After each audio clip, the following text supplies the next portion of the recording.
Sábado Verde, radio y podcast, en la radio pública de la ciudad de Buenos Aires.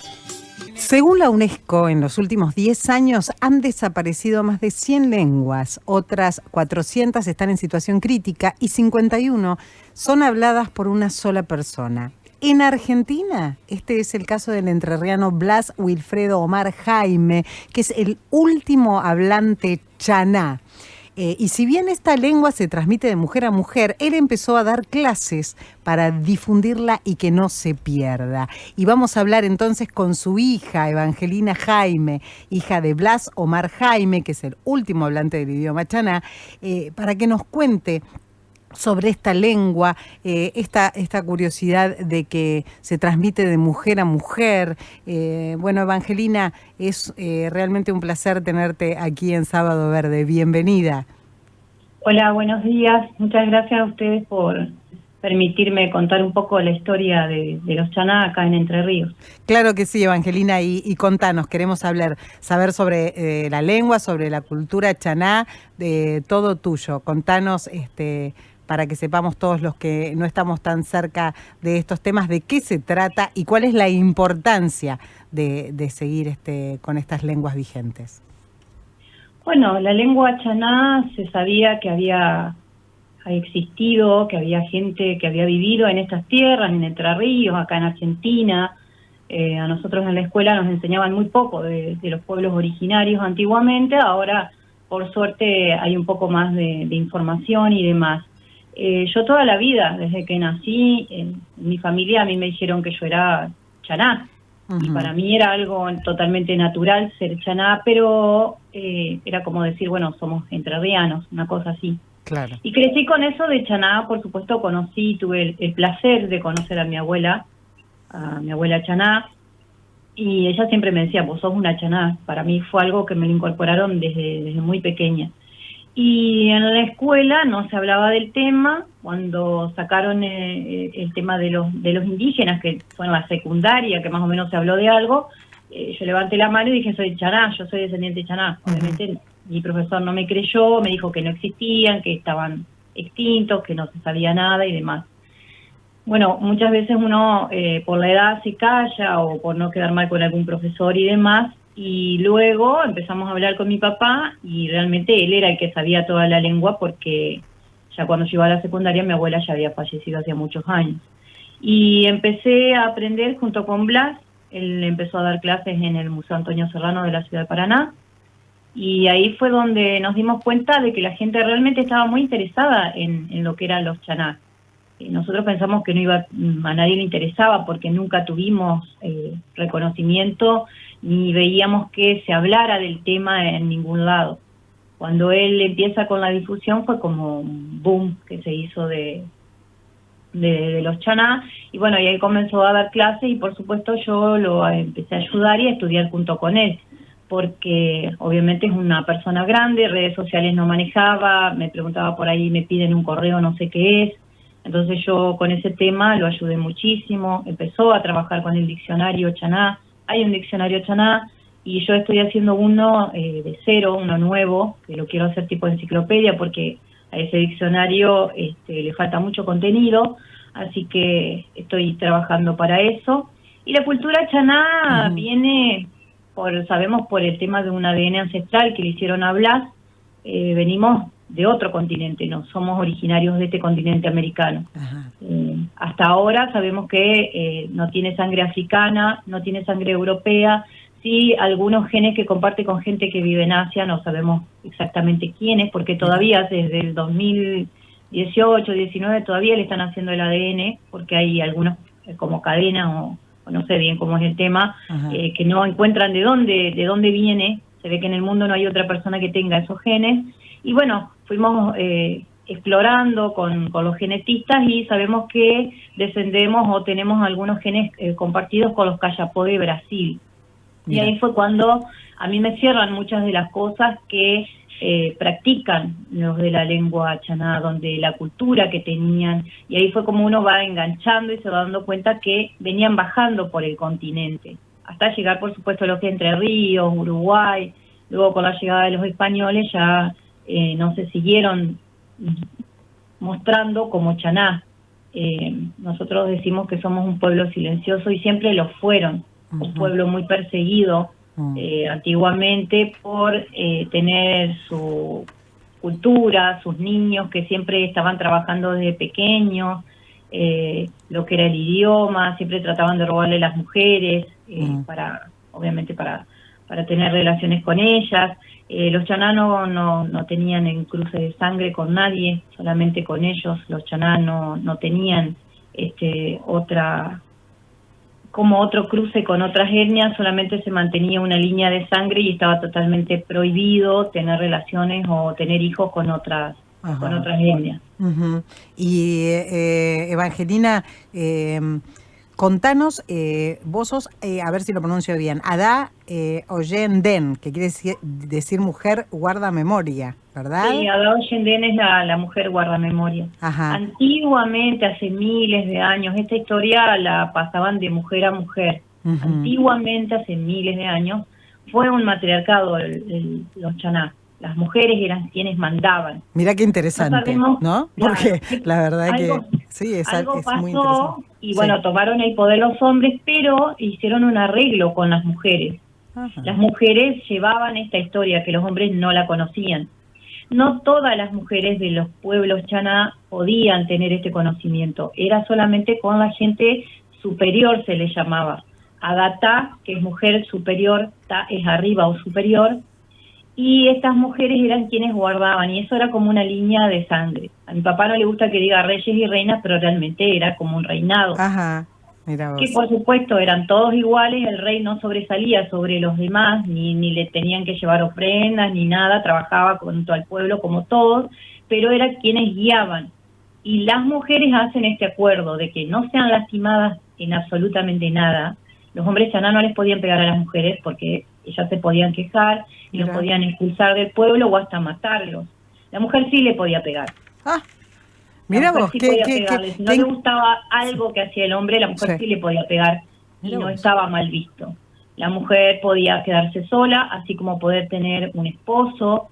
Casi siempre tenían esposos porque ellos tenían un solo dios, que era Tijuinem, a quien él les había dicho que debían ensanchar la tierra, que debían tener muchísimos hijos. Entonces siempre tenían un esposo, pero si el esposo ya no les servía, por decirlo de alguna forma, ellas lo podían pedir el divorcio porque se casaban, se ataban. Amá Pirae es el casamiento, y si no ya no les servía a ese hombre, podían pedir el re Pirae, que es como un divorcio, y quedaban solteras. Podían buscarse otra pareja o no, podían las mujeres vivir sin algún esposo, eso tampoco estaba mal visto. Las mujeres tenían, por supuesto, que llevar adelante la familia. Quienes las protegían eran los hombres, pero las mujeres también eran guerreras. Las mujeres también les enseñaban desde muy pequeñas a defenderse igual que a los hombres. O sea, en algunos casos eran totalmente iguales, con la condición de no ser lastimadas.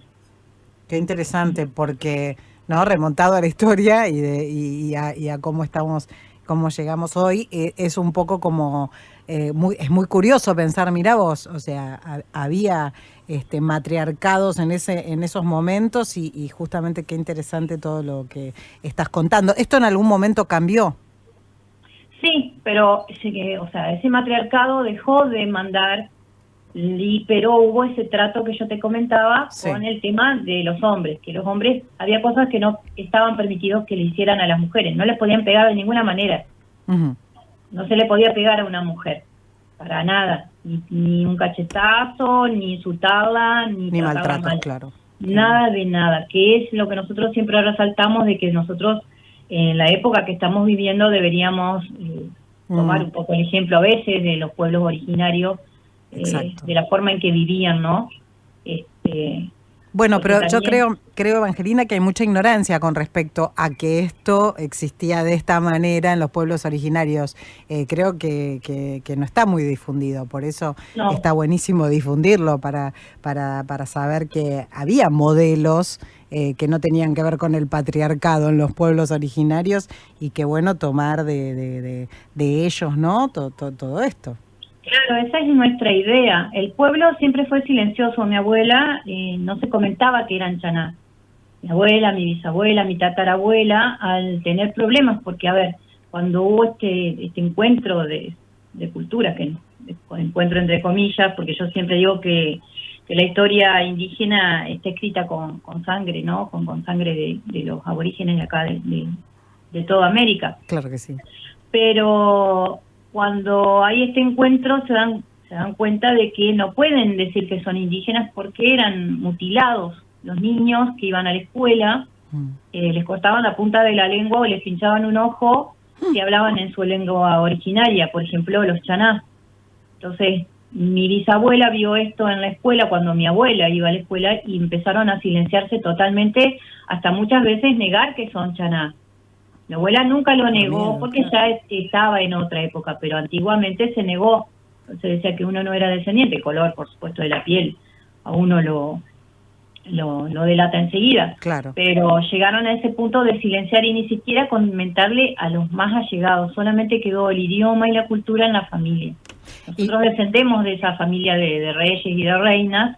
Mi abuela era como una princesa y a ella, su abuela, su madre, le inculcan, o sea, le cuentan toda la historia y ella la guarda. Por eso es mujer guardamemoria, la tiene que tener porque era la mujer que podía llegar a guiar un pueblo. Entonces debía saber qué errores se habían cometido en el pasado para no volver a cometerlos en el futuro. Los chaná aprendían de sus errores y no los volvían a cometer. Qué lástima que hoy no pasa lo mismo. Claro. Tal cual. Hubo momentos en que ellos se quedaron, por ejemplo, sin alimentos. Entonces aprendieron a guardar el alimento. Aprendieron a cuidar la madre tierra, como la vegada o, como les decían ellos, la madre grande. Aprendieron muchísimas cosas porque se iban dando cuenta de que si yo me como todo lo que hay en la zona, no voy a dejar para mis hijos. Entonces por eso se volvieron también seminómades. Ellos tenían sus cultivos de maíz, sus plantaciones de papa, de calabaza, de muchas otras verduras que iban plantando, y se fueron dando cuenta de que la podían almacenar. Y que si extinguían algún animal o ellos ya veían que de a poco el animal ya les costaba más cazarlo, que tenían que ir más lejos a buscar ese animal, se retiraban del lugar y lo que hacían era dejar que la tierra descanse. Buscaban otro lugar donde mudar sus pueblos y se iban ahí para dejar descansar, porque la idea del chaná, ¿cuál era? Que los hijos, las generaciones venideras, también pudieran disfrutar de los mismos animales y las mismas plantas que ellos habían consumido. Bueno, justamente cuidar los recursos y tomar conciencia de que son finitos, ¿no? Es algo antiguo, ¿no? Es como que, viste, ahora estamos luchando justamente para que se den cuenta, no sé, bueno, porque hablábamos con nuestra entrevistada anterior, con María Eugenia Testa, todo este tema de que ahora en la ley ómnibus, ¿no?, que se está tratando todo lo que tiene que ver con el ambiente, parece justamente, ¿no?, que es eterno y que se va para atrás con un montón de leyes. Y es tan antiguo esto de cuidar la tierra, ¿no?, darse cuenta con el día a día, como vos estás contando, Evangelina, de los pueblos originarios. Y totalmente, bueno, ellos la respetaban muchísimo a la madre tierra, con comentarte que no enterraban los cuerpos de los muertos. Los cuerpos no se enterraban porque contaminaban. Tal cual. Ellos lo que hacían era dejarlos en algún lugar cerca de algún hormiguero. Yo por ahí cuento y me dice como las hormigas. Sí, antiguamente había hormigas carnívoras y imaginémonos que venimos del Amazonas, que venimos bajando por esa zona, dejaban los cuerpos ahí y dejaban pasar una determinada cantidad de lunas, porque ellos contaban en lunas, tenían la matemática, tenían muchas cosas, y volvían a buscar los huesos, los colocaban en urnas y los enterraban en los cerritos, que se habla mucho también del tema de los cerritos, esos albardones que ellos construían, porque por supuesto siempre vivieron cerca de los cursos de agua, ríos, arroyos, lagunas, porque obviamente es algo vital para la vida, ¿no?, el agua. Y los enterraban ahí, a los niños al este, porque es donde nace el sol, y los grandes, ya los adultos, al oeste, porque es donde se oculta el sol. Muy conectados con lo que es el tema de la luna, el sol. Ellos sabían que el sol estaba puesto para darles vida, para darles alimento. La luna era masculino, era el hijo del sol, era quien los vigilaba durante la noche, donde a veces le daba un poco de luz, aunque tenían prohibido andar de noche, pero ellos siempre estaban cuidando a la madre tierra. Por eso te comento, si ya veían que algún animal o alguna planta empezaba a escasear, ya se retiraban del lugar. Y cuando se iban en esos caminos, en esas largas travesías, lo que hacían era ir tirando semillas en el camino, porque decían que podía llegar a venir otra persona, aunque no fuera chaná, que pudiera necesitar de ese alimento, o los animales. ¿Por qué? Porque el chaná no se creía superior a nada, era igual a los animales, no tenían rangos de como nosotros, que parece que hoy en día somos superiores a todo, y la verdad que hasta de los animales tenemos mucho que aprender. Tal cual. Entonces ellos decían que tenían una inteligencia diferente, pero que eran exactamente igual a los animales. Por eso a las hembras les decían Adá también a veces, que es mujer, y a los machos Tató, porque se le puede llegar a llamar como un igual al nombre que ellos le daban. Y por supuesto un gran conocimiento de las hierbas, para curaciones y demás. Claro, eso te iba a preguntar, todo lo que era medicina tenía que ver obviamente con todo lo natural, ¿no? Totalmente. Y esto cuidaban hasta los animales por ahí que podían llegar a encontrar malheridos. Obviamente consumían carne, consumían mucho pescado. Claro, bueno, sí, pero para subsistir, o sea... Obviamente, pero siempre pidiéndole permiso. O sea, cortar una rama era pedir permiso. Sacar una planta es pedir permiso y decirle por qué la voy a cortar. Que la voy a necesitar para curarme, no ir cortando ramas. Yo siempre digo, y yo alguna vez por supuesto lo hice porque no soy ejemplo de nada, pero uno va y dice, ay, qué linda la planta, le corta un gajo, le saca las flores, y en realidad la flor es de la planta, no es para arreglar, para adornar mi casa. Ellos no se adornaban con nada, no se pintaban las caras, excepto para ir a la guerra, no se hacían perforaciones, porque decían que el cuerpo era algo sagrado. El cuerpo ni siquiera se contaminaba con perforaciones, como vemos en otros indígenas. Llevaban el pelo corto para mantenerlo limpio de piojos y otras enfermedades. Además, en las luchas, el tener el pelo largo es que a uno lo puedan tomar de los cabellos y ya no se pueda defender si lo toman de atrás. Teniendo todo el pelo corto, podían llegar a poder defenderse. Evangelina. Hay horas para hablar. Sí. Y es todo tan interesante. ¿A vos qué te pasa, Evangelina, cuando con todo esto que nos contás, ¿no? Que es como que deberíamos haber evolucionado de todo eso evolucionado, te encontrás con todo lo que estamos viviendo hoy, por ejemplo, con las leyes que se están tirando para atrás, bueno, con todo lo que vivimos hoy como sociedad que bueno, dista mucho de estos pueblos originarios de los cuales tanto tendríamos que aprender.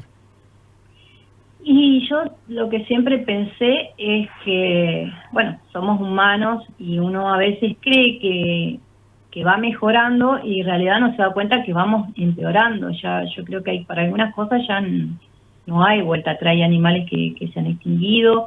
Y con el tema de las leyes, bueno, hay cosas que nosotros con el voto las podemos resolver y no. Acá ha ganado la mayoría y se va a tener que adecuar a lo que sea, pero sabemos que el argentino siempre está en lucha de muchas cosas y acá lo importante es que se tome conciencia, no solamente nosotros, sino todo el mundo, de que esta es nuestra gran casa verde, como decían los chanás.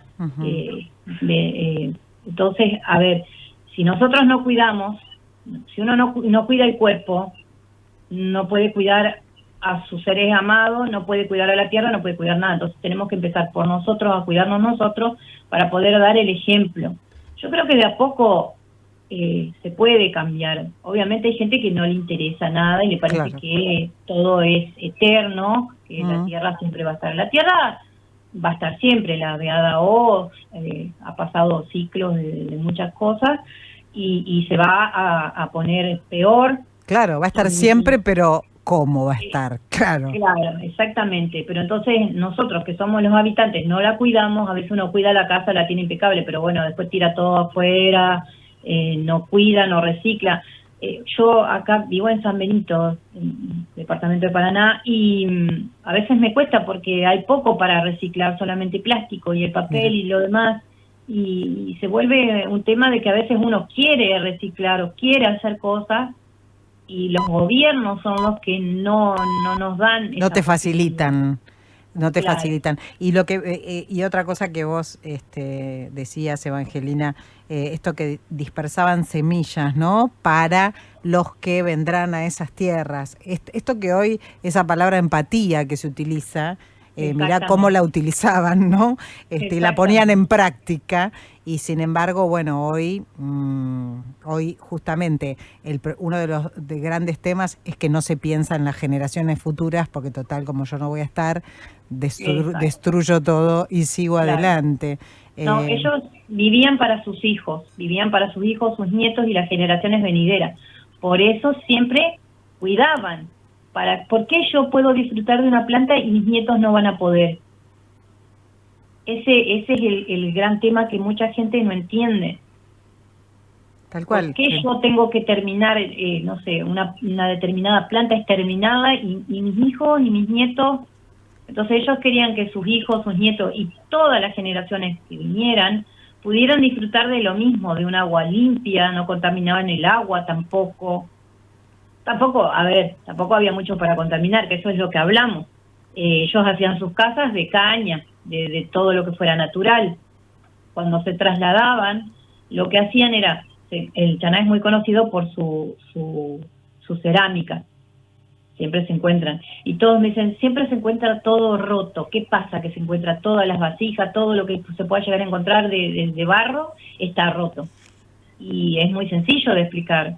Ese barro fue de ese lugar. Cada lugar tiene su espíritu, su esencia, sus cosas, pertenecen a ese lugar. Su cultura. Entonces, cuando ellos se retiraban, no se llevaban esas vasijas. Las rompían, hacían una ceremonia, las rompían y se las devolvían a la tierra. Le agradecían porque habían podido cocinar, podían haber hecho lo que tenían que hacer, filtrar el agua y demás, con esas vasijas, y le dejaban ahí, porque es como llevarme un espíritu de un lugar a otro. Mirá. Cuando vamos de paseo, vamos a algún lugar, ¡ay, qué linda la piedra! Ya me la saco y me la traigo. No. Yo no le pido permiso, eso tiene su lugar, por algo está ahí.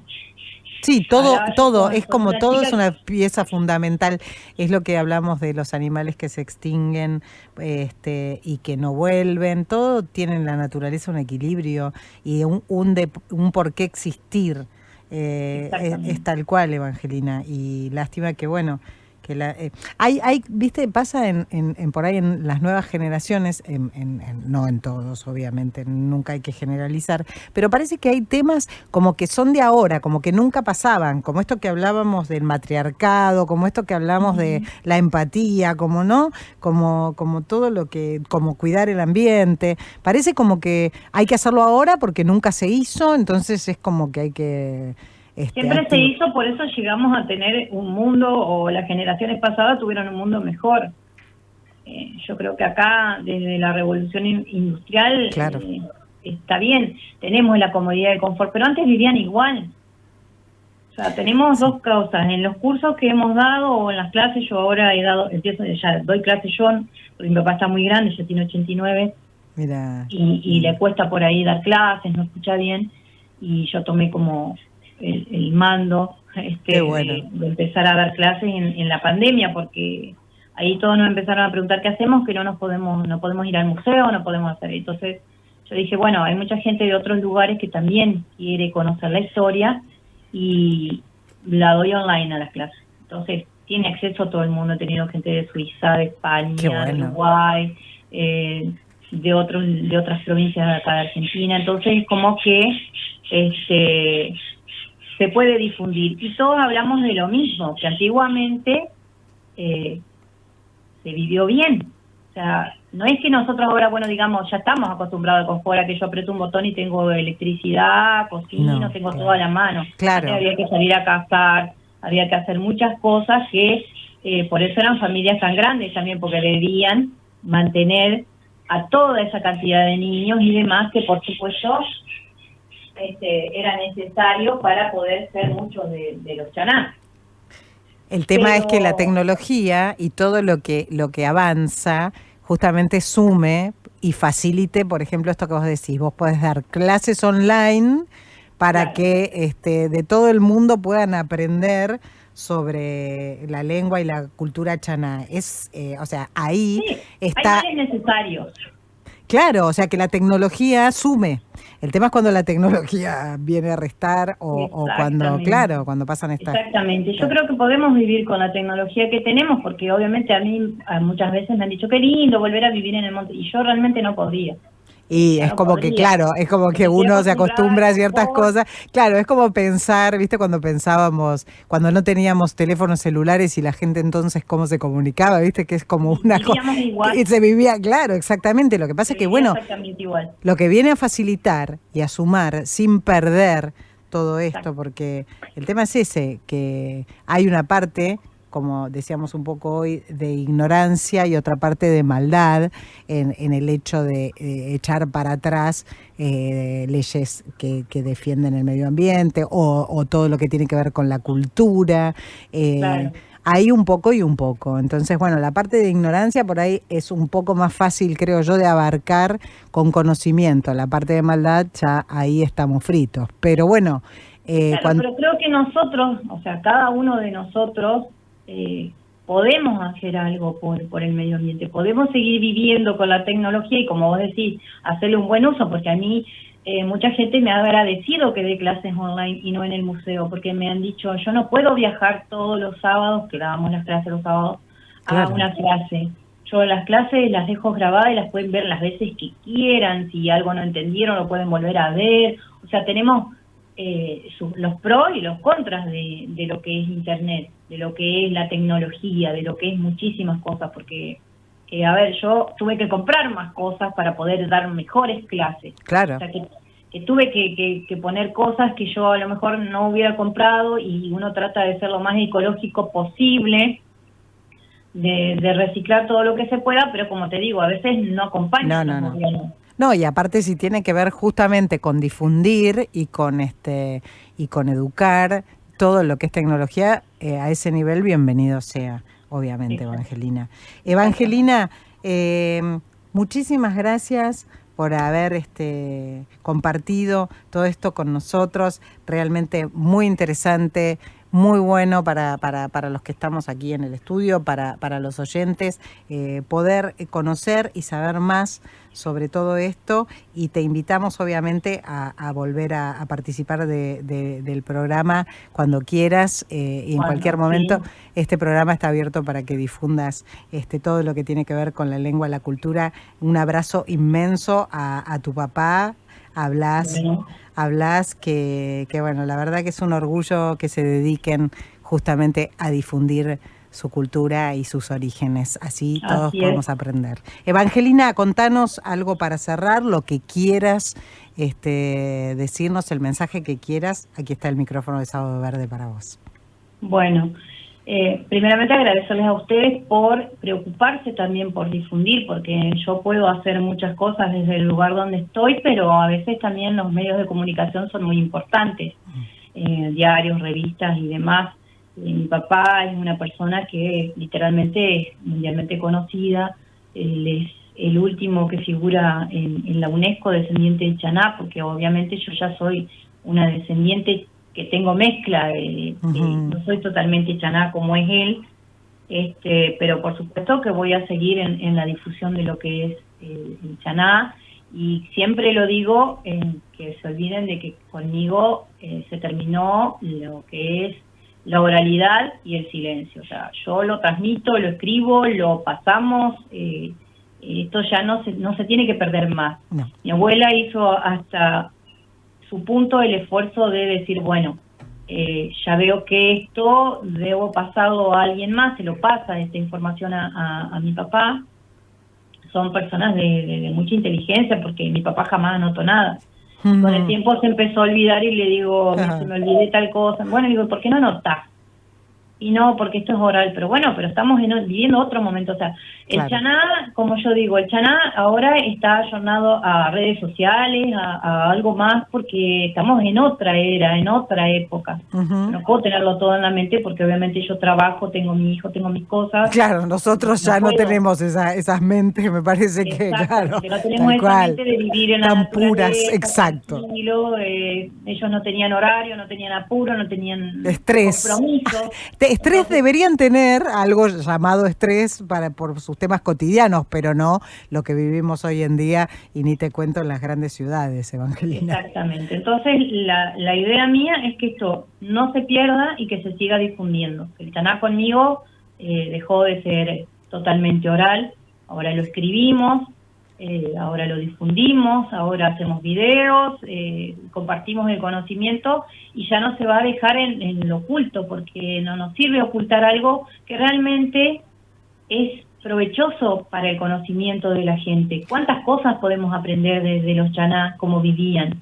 Obviamente no podemos volver, como yo les digo, no puedo andar desnuda por el mundo, porque obviamente hay leyes, hay reglas, vivo en otra era. Pero sí puedo cuidar la planta, sí cual. Puedo cuidar el medio ambiente, sí puedo hacer muchas cosas. Evangelina, sí puedo ser empática. ¿Tenés redes o algo que quieras difundir?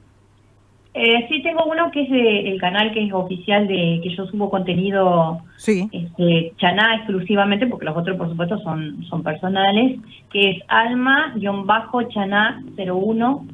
Ese es mi canal de Instagram que tengo, donde ahí voy subiendo poco a poco las notas a veces que me hacen. Ahora justamente estoy haciendo un en vivo para que vaya quedando todo documentado y para que la gente también vaya viendo y vaya aprendiendo. Yo subo imágenes y comento, comparto leyendas, muchas cosas que hacen a lo que es la cultura y la lengua chaná. Evangelina, repetí tus redes para despedirnos, así todos pueden tomar nota o volver a escuchar. Bueno, en mi IG es alma-chaná01. Evangelina, muchísimas gracias por haber compartido este momento con nosotros y esperamos, volver a reencontrarte muy pronto y te deseamos todo lo mejor en toda tu difusión de toda tu cultura, y gracias nuevamente por compartirlo con nosotros. Capaitira Abate. Muchísimas gracias a ustedes. Evangelina Jaime, hija de Blas Omar Jaime, último hablante del idioma chaná, declarado por la UNESCO, pasó por aquí por Sábado Verde. Sábado Verde, radio y podcast, en la radio pública de la ciudad de Buenos Aires.